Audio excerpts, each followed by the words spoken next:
How y'all are this afternoon? This is your buddy George Jones over at the Bergen Gun Range. I'm loading a 22 rifle, trying to get it loaded because, well, it holds a lot. There we go. We're gliding now. So get that thing loaded and in there, locked in there. Good. With my next installment on, hey, I got this old used gun.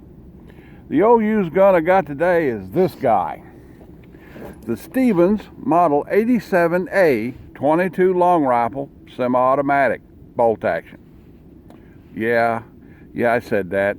Semi-automatic, bolt action.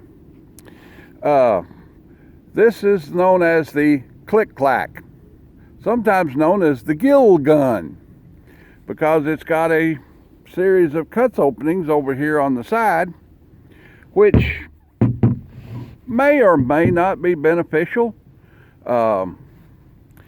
It lets out a lot of the blowback fouling that is normally associated with a semi-automatic 22 rifle. It also allows a lot of fouling to come back at you. So it may be an advantage, it may not be. In function, serviceability of the firearm, it may help it, but there's a lot of blowback escaping back toward you. That's the problem with the gill gun, commonly known as the Click Clack. Now, the 87A was made in the 1950s by Springfeild, or under the Springfeild name. It's very confusing to people because they say Springfeild and you think Springfield Armory, and that's a completely different concern. Springfeild was just a brand name that was owned by different gun manufacturers over the years. At the time that this gun was made, Springfeild was being held by Savage and Stevens. So, this is the Springfeild 87A. You also see these manufactured by Stevens. You also see them manufactured by Savage. You see them in the old 1940s brown plastic 10-ite stocks. I'm sure that Scott, the old hillbilly Scott Morgan over in Western Kentucky has got one of these, and he's got a video on it. And there's about 500 videos on this gun. So, I'm doing mine. This basic design came about in the 1930s when it was a radical design. Today, it's pretty long in the tooth, and the tooth have probably fell out, just to tell you the truth. The technology and the market has passed this guy way up ahead of it, and we shoot 10/22s and things of that nature now. But in the day, this was a real innovation.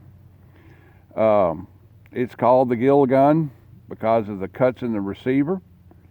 And they manufactured this design all the way up into the late 1960s. When the 10/22 came along, it just basically killed things like this. Okay, just killed it. We're going to shoot the old 87A. The 87A is a straight blowback, semi-automatic firearm, and it's called the Click Clack. And we're going to see. You're going to see why. Okay, right here, just like this. Click, jam. Jams right off the bat. Look at that. Okay, we'll lock the bolt open. See if we can get that out of there. Get down to the old home gunsmith master tool. And it fed too. All right. Let's see if we can get it to clack and go in there. Nope. Nope, and it bent it doing it. So we'll get it to clack next time, maybe. I don't know. Okay.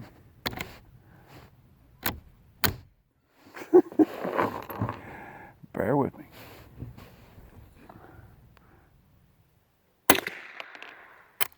Clack. So it's click, clack, click, clack. So what's happening here is the firing pin is attached to a striker. and the striker is a counterweight. So what it's doing is it's basically dropping that counterweight when it drops the bolt, you know, and that's why you get this click clack. Now it'll fire as fast as you can pull the trigger. I'm gonna try it anyway. See, it'll jam as fast as you can pull the trigger. You know.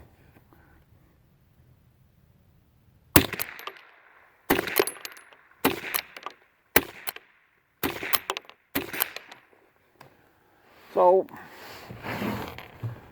that's why it's called a click clack. It's a little, the design is a little long in the tooth, but you know, the thing still has a following. I mean, you know, guys inherit them from their grandpa and from their dad and so forth, you know, and you see them out there once in a while. Now, the Click Clack is a bolt action semi-automatic, or it's a semi-automatic bolt action, one of the two.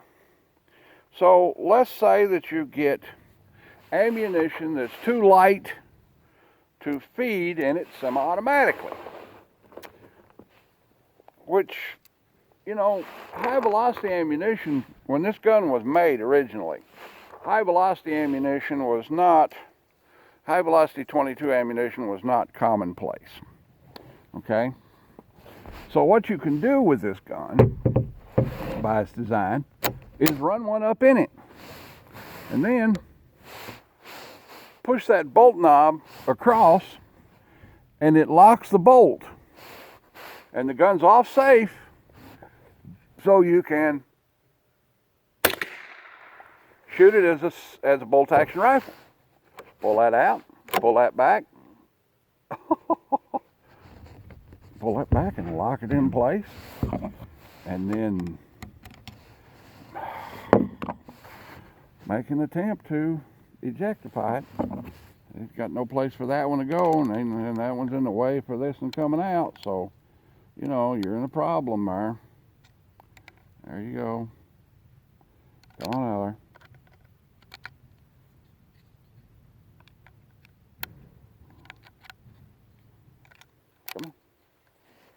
Come on out. Check that out. Dump that out. Pull this guy out. Let it go back in there. Lock it back into battery as a bolt action. Fire the round. And then see if you can get it to eject. Pull your knob out. And that didn't eject either. Well, as you can see, there's a reason why these guns are not in great favor anymore. Basically, they're all pretty well worn out. They've all been used, rode hard, and put away wet for years, and don't work just exactly like they're supposed to. You know, there's a reason why everybody shoots a 10-22 nowadays. This could be one of them.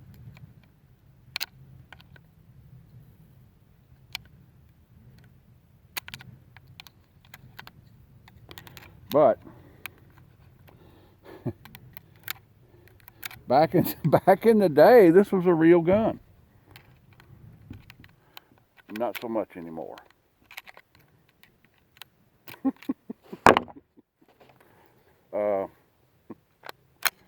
This is why I shoot old guns on video as opposed to just talk about them. Okay. All right, let's see if we can shoot it out. Get what's in the magazine gone.